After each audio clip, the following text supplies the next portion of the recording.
It's time for Tech Talk with Mathew Dickerson, and I'm your host, Tony Graham. G'day, Matthew. Yeah, good morning, Tony. Great to be chatting again. Yeah. Now, first topic. Who is driving the bus in Newcastle? And I hope it's not you, Matthew. It's not me, Tony. It's not you. It's not anyone. Thank God. Oh, really? Oh, that's better than having you, though. Well, absolutely better than having me, because autonomous drivers are very safe.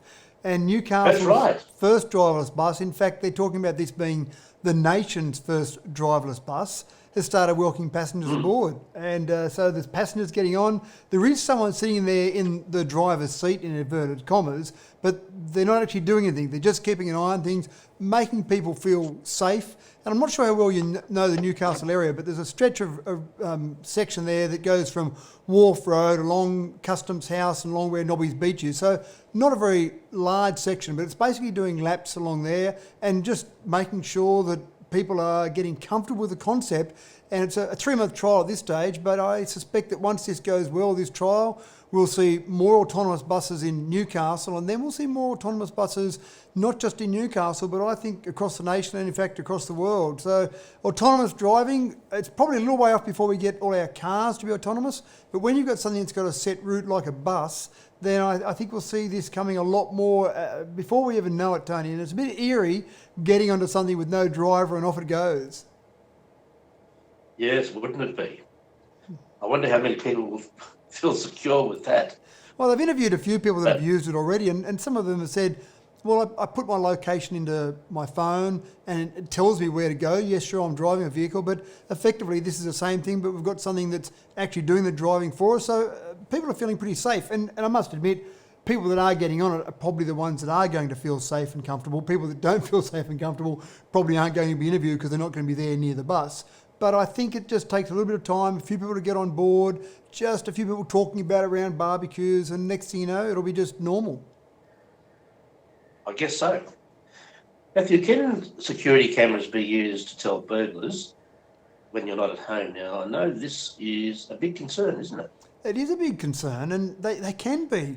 One of the things that happens with a security camera is when you're at home, you're typically not looking at the security camera. Well, some people might, but I can't see it to be that exciting to sit there on your phone and watch your security camera while you're in the actual house.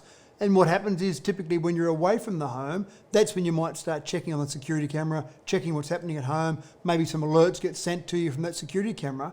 If you're a clever burglar, and I hate to say the word clever and associate it with a burglar, but if you're a clever burglar, you could sit outside someone's home or sit outside someone's business and actually sniff the traffic that's occurring, and that traffic looks a certain way. And I'm not talking about looking at the actual footage that's generated by the camera. I'm talking about the actual packets of data and what sort of traffic is generated.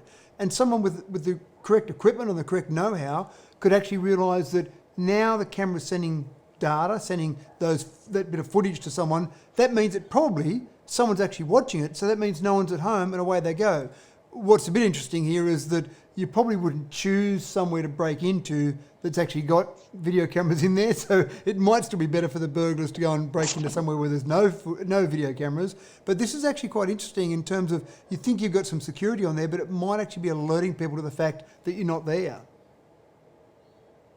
Well, I guess the burglar would be taking their chances, not knowing one way or the other. Yeah, that's exactly right, and especially the fact that they would be doing it by relying on traffic being sniffed.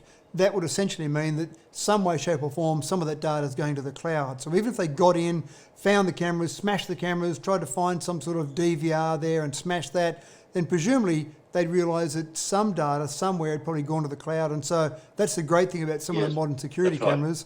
Even if they break the equipment there, it's already recorded in the cloud. Yes. Now, here's a curly one for you, Matthew.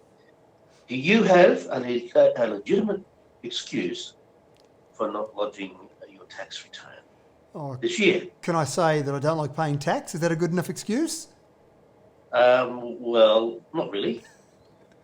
Maybe because the tax office website crashed. There's so much traffic that occurred at the beginning of this financial year, and that is related to COVID-19. So many people were keen to either get some of the returns in or maybe access some of their superannuation early. Effectively, there was that much traffic. The Australian government wasn't prepared for that traffic and it crashed the website.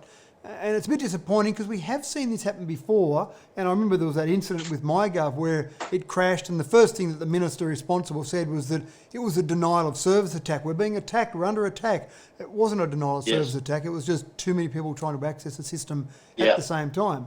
And one of the great things with the sort of cloud computing concepts that we've got at the moment is we have the ability to ramp up and ramp down the ability for our servers to cope with additional traffic at different times. So I'm a bit disappointed the ATO didn't realise that there was going to be a surge in traffic at the beginning of the financial year and basically take steps to have all their infrastructure ready for that surge in traffic. They sat back and they thought business as usual, and next thing you know, the websites crashed and some embarrassing messages were put up to say, please come back again later. Okay, so is this a yes or a no? It's not a legitimate excuse, I'm sorry. Really? Far be it for me to give taxation advice here, Tony. I would suspect that they'd say, you've still got a window of opportunity to lodge your tax return, so come back again tomorrow. Yes, fair enough. Well, I hope they don't fine anybody for late returns. That's all I can say. Yeah, look, you might have a legitimate argument there, but it's back up and running again now. It was really just that first day, and I'm sure the tax office hasn't been used to people being so keen to lodge their tax returns, but on that first day of the financial year, well, lots of people lodging their tax returns. And you've also got a change in the way that payroll is processed now. The old days, I'm sounding old now, Tony, when you used to get a group certificate issued and you'd wait for your employer, they had a certain amount of time to issue a group certificate, and then you'd send the information to the tax office so they had it all there.